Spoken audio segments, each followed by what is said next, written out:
हाय कि चुनरी खाते देखत जे कितनी बड़ी सजा हो सवेरे पुलिस बोलवई में। अगर ये चुनरी ससुरे के रहल दिल के देवरे के रहल त नाक ले कोई देखा भाई नहीं हरे के रहल। अच्छा ठीक है, नहीं हरवा में हमार हक ना बस सही बात है, देवरवा में तो है ये बा सही देवरवा में आधा हां पूरा हो जा नहीं पूरे ना है है तो तोरा थोड़ो करे आधा। चला होते सवेरे पुलिस बोलवई में। होते सवेरे पुलिस बोलवई में। होते सवेरे पुलिस बोलवई में। होते सवेरे पुलिस बोलवई में। हमारी जेठनी बहुत चलाकी बया देहनी खियाई ना।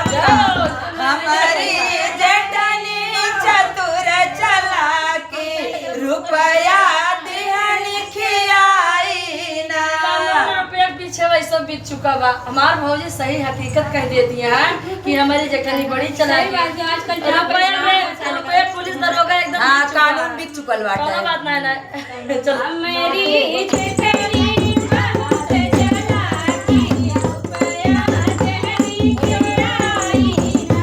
हमारी जटनी बहुत चलाकी रुपया दिहनी खियाई ना। हमारे नैहर के हो चुनरिया जेठनी लहरी चोराई ना। हमारे नैहर के हो चुनरिया जटनी लिहरी चोराई ना। होते सवेरे पंचायत बटोरवा। होते सवेरे पंचायत बटोरवा। होते सवेरे पंचायत बटोरवा। होते सवेरे पंचायत बटोरवा। हमारी जेठनी बहुत लड़ाकू रोई रोई बतिया बनावे ना। हमारी जटनी बहुत लड़ाकू रोई रोई बतिया बतावे ना।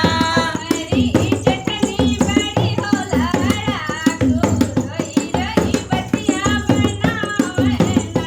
हमारी जटनी बहुत लड़ाकू रोई रोई बतिया बनावे ना।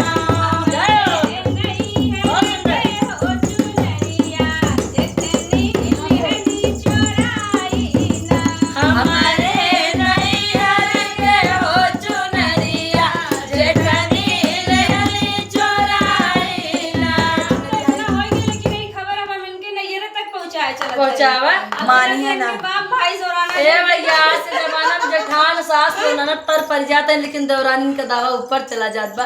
सुनावा कोई क्षमा बाटे अब चले सिर्फ देखा थी बाप भाई से कह के का होगा। कहा बौरा वही जो सुन लेंगे। अब वो तो पता नहीं लिख बात हमार बाप भाई भैया बहुत सीधा है, 10 बात बोले 10 गाड़ी क्यों दे तब वो इग्नोर अब पता करते चली देखा नहीं ये वाले का होगा हाथ है क्या कहते हैं चला होते सवेरे बतिया नहीं हर पठाए। होते सवेरे बतिया नैहर पटाए। होते सवेरे बतिया नहीं हर पठाए। होते सवेरे बतिया नैहर पटाए। होते सवेरे बतिया नहीं हर पठाए। होते सवेरे बतिया नैहर पहुंचाए। सबके हुक्का है चटनिया ना। सबके हुक्का चटनिया जा मुँह तो प्लीज। सबके हुक्का है चटनिया मुंह खोल दे तो मजा आए। सबके हुक्का चटनिया हमारी जेठनी बड़ी छोटनिया चुनरी लहरी चोराई ना। हमारे नैहर के हो चुनरिया जेठनी लहरी चोराई ना। हमारे नैहर के हो चुनरिया जेठनी लहरी चोराई ना। नैहर पहन के आई नहीं तब आज ही नैहर के देखा हम वीडियो में बतावे चाहिए था, झूठे चोरी लगावत है तो इनके नैहरे सन पहन जाए चुनरी मान के लेके आई बम कभी कैमरा बोली था हम झूठे चोरी लगाए इन देवरानी तो इनके नैहर से हम जरूर चोरा ले खाए। सुनिए नैहरे वाले घर ही पहुंच जाए हमरे गैर मौजूदगी में डबल चुनरी देख भेजा। हाँ बिल्कुल देखा जाए वीडियो डबल चुनरी देख भेज जाए कहे एक चुनरी चोरी लाग में डबल देख जाए। काहे से कि हो सकला हमरे ही पेटियोटियम पड़ल लाल होई भाई जेठानी की मान बचावे हो सकला।